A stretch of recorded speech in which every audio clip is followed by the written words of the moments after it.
স্নেহের 2026 সালের নতুন বছরের সপ্তম শ্রেণীর ছাত্রছাত্রী বন্ধুরা, আশা করি তোমার সবাই ভালো আছো। আজ আমরা যে বিষয়টি নিয়ে আলোচনা করব, সপ্তম শ্রেণীর ফার্স্ট ইউনিট টেস্ট অর্থাৎ প্রথম পর্যায়ক্রমিক মূল্যায়নের ভূগোলের কোশ্চেন পেপার নিয়ে। দেখো সরাসরি স্ক্রিনে সপ্তম শ্রেণীর ফার্স্ট ইউনিট টেস্ট অর্থাৎ প্রথম পর্যায়ক্রমিক মূল্যায়নের ভূগোলের কোশ্চেনটা দেখতে পাচ্ছ। ফুল মার্কস তোমাদের রয়েছে 30, সময় তোমাদের রয়েছে 1 ঘন্টা। একে থেকে রয়েছে সঠিক উত্তর নির্বাচন করলে যে কোনো 6টি প্রশ্নের মান 1 করে 1 × 6 = 6। পৃথিবী সূর্যের সব থেকে কাছে আসে 21শে মার্চ, 23শে সেপ্টেম্বর, 4ঠা জুলাই, 3রা জানুয়ারি। অধিবর্ষের বছরটি হলো 2002, 2022, 2024, 2026। 2024। পৃথিবীর আবর্তন গতি সব থেকে বেশি হয় নিরক্ষরেখায়, কর্কটক্রান্তি রেখায়, মেরুতে, মকরক্রান্তি রেখায়, নিরক্ষরেখায়। আন্তর্জাতিক তারিখ রেখা ধরা হয় 80 ডিগ্রি, 90 ডিগ্রি, 180 ডিগ্রি, 360 ডিগ্রি। উত্তর হবে 180 ডিগ্রি। বায়ুর চাপ মাপার যন্ত্র হলো অ্যানিমোমিটার, ব্যারোমিটার, বাত পতাকা, থার্মোমিটার। উত্তর হবে ব্যারোমিটার। পৃথিবীর বৃহত্তম বনভূমি selva, taiga, savanna, steppe, taiga. তো আফ্রিকা মহাদেশে পৃথক করে রেখেছে ভূমধ্যসাগর, লোহিত সাগর, ক্যাম্পিয়ান সাগর, আরব সাগর। লোহিত সাগর। এশিয়া মহাদেশের একটি উত্তরবাহিনী নদী হলো লেনা নদী। বিশ্বের বৃহত্তম সামুদ্রিক তৈলখনি হচ্ছে সাফানিয়া। 2 থেকে সংক্ষিপ্ত যে কোনো 4টি। নরওয়ের কোন বন্দর থেকে নিশি সূর্য পরিলক্ষিত হয়? হ্যামারফেস্ট। কোন তারিখে মহাবিষুব বলা হয় 21শে মার্চ? ভারতের প্রমাণ দ্রাঘিমা রেখার মান কত? 82 ডিগ্রি 30 মিনিট পূর্ব। জিপিএস এর পুরো নাম গ্লোবাল পজিশনিং সিস্টেম। বায়ু প্রবাহের প্রধান কারণ বায়ুচাপের পার্থক্য। এশিয়ার দীর্ঘতম নদী কোনটি? ইয়াংসি নদী। কোন নদীকে চীনের দুঃখ বলা হয়? হোয়াংহো। এশিয়া মহাদেশের কোন নদীকে স্বর্ণরেণু নদী বলা হয়? ইয়াংসিকিয়াং। 3 থেকে সংক্ষিপ্ত যে কোনো 2টি প্রশ্নের মান 2 করে 2 × 2 = 4। প্রথম, মুক্তিবেগ কাকে বলে? দেখে নাও, প্রতিটি প্রশ্ন উত্তর কিন্তু অবশ্যই তোমরা ভিডিও থামিয়ে বা স্ক্রিনশট নিয়ে হাতে নোট ডাউন করে নেবে, এখান থেকে তোমরা কিন্তু মুখস্থ করে ফেলবে। নেক্সট কোশ্চেন, প্রমাণ সময় বলতে কি বোঝো? দেখে নাও উত্তরটা। পরের প্রশ্ন, সমচাপ রেখা কাকে বলে? পরের প্রশ্ন, এশিয়া মহাদেশকে চরম বৈশিষ্ট্যের মহাদেশ বলা হয় কেন? নেক্সট কোশ্চেন, ওপেক কি, এর উদ্দেশ্যগুলি লেখো।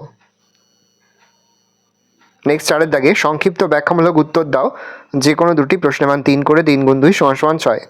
রবি মার্ক বা সূর্যের আপাত বার্ষিক গতিপথ কাকে বলে? ভালো করে দেখে নাও, রবি মার্ক বা সূর্যের আপাত বার্ষিক গতিপথ কাকে বলে? নেক্সট, অক্ষরেখা দ্রাঘিমারেখার পার্থক্য লেখো। Very very important. অক্ষরেখা দ্রাঘিমারেখার পার্থক্য ছাড়া তোমরা এখান থেকে অক্ষরেখা দ্রাঘিমারেখা কাকে বলে এবং বৈশিষ্ট্য পেয়ে যাবে। অবশ্যই কিন্তু এটা ভালো করে খাতে নোট ডাউন করে তোমরা মুখস্থ করে ফেলবে। যদি কাকে বলে দেয় তাও এখান থেকে পেয়ে যাবে, বৈশিষ্ট্য দেয় তাও পেয়ে যাবে, পার্থক্য দিলে তাও এখান থেকে পেয়ে যাবে। একটা প্রশ্ন পড়লে তোমরা এখান থেকে 3টে প্রশ্নের উত্তর করতে পারবে। নেক্সট, ফ্রেলের সূত্র আলোচনা করো। দেখে নাও উত্তরটা। নেক্সট, নিরক্ষীয় জলবায়ু অঞ্চলের বৈশিষ্ট্য আলোচনা করো। দেখে নাও উত্তরটা, আস্তে আস্তে কল ডাউন করছি। পরের প্রশ্ন, ভূমধ্যসাগরীয় জলবায়ু অঞ্চলের বৈশিষ্ট্য আলোচনা করো। দেখে নাও। নেক্সট হচ্ছে 5 থেকে ব্যাখ্যামূলক উত্তরভিত্তিক প্রশ্ন যে কোনো 2টি প্রশ্নের মান 5 করে 5 × 2 = 10। চিত্রসহ আলোচনা করো অপসুর অনুসুর অবস্থান। প্রথম রয়েছে অপসুর, তারপরে রয়েছে অনুসুর অবস্থান। দেখে নাও চিত্রটা, দেখে নাও, এই চিত্র তোমাদের কিন্তু আঁকতে হবে। নেক্সট রয়েছে জিপিএস এর ব্যবহার আলোচনা করো। দেখে নাও 1 2 করে এখানে পরপর বৈশিষ্ট্য লেখা আছে, এখান থেকে যে কোনো 5টি বৈশিষ্ট্য তোমরা লিখবে। বেশ কয়েকটি দেওয়া রয়েছে, যে কোনো 5টি লিখবে। তারপরে যে বায়ুচাপের তারতম্যের কারণগুলি আলোচনা করো। দেখে নাও এখান থেকে তোমরা যে কোনো 3 থেকে 4টি পয়েন্ট কিন্তু লিখবে পরীক্ষাতে।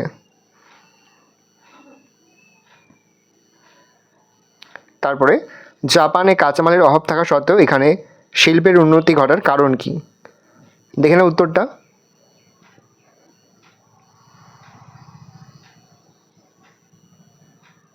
এখান থেকেও তোমরা যে কোনো 4 থেকে 5টি পয়েন্ট লিখবে। পরের প্রশ্ন খুবই গুরুত্বপূর্ণ, ইয়াংসিকিয়াং অববাহিকার অর্থনৈতিক সমৃদ্ধির কারণগুলি আলোচনা করো। দেখে নাও